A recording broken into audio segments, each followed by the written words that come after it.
among other things, in 2011, in Hollyoaks, it's the year of the serial killer.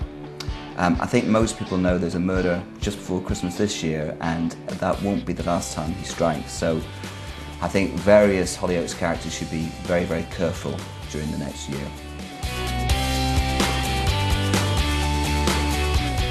I think in terms of bringing back characters from the past, we're quite happy with Warren and Mandy and the wonderful Lee Hunter, but we have got a thought for bringing somebody else back. We've got to work it out, but if we got it right, I think it'd be very, very exciting, so we'll have to watch this space. Fasten your seatbelts, basically. Those two are going to take each other on in big style in 2011. Brendan's on top, then Warren's on top, and then eventually they'll decide they somehow have to find a way to work together. So it is seriously exciting and funny stuff. Over the next few months, there's a really, really big story from the Queens. Teresa in particular will have to face up to what she did to dear old Calvin Valentine. And she's also falling for someone who inconveniently is a police officer. So look out in January and particularly in February for some very, very exciting stuff for Teresa, including a big stunt. And then there might well be a wedding in the offing. So lots of romance, lots of fun, and some big stories from the Queens.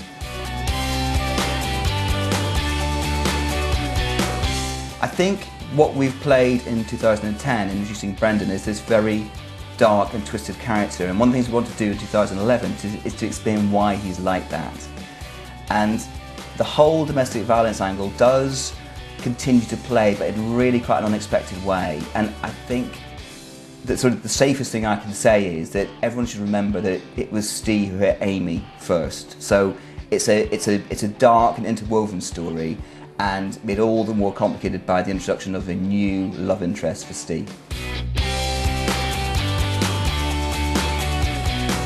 My favourite storyline in 2010, it's really, really easy to think about it, was the transgender story.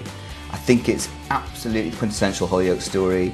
It's about defining who you are, not being defined by your parents or your peers or your teachers. And I mean, you don't have to feel that you're trapped in the wrong gender to empathise with what Jasmine and now Jason has been going through.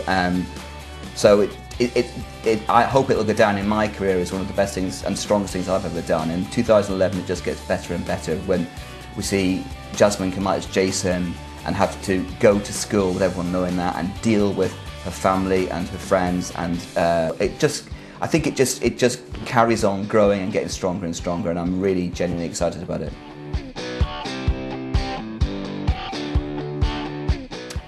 Will we ever bring back Bomb Ed? Yes.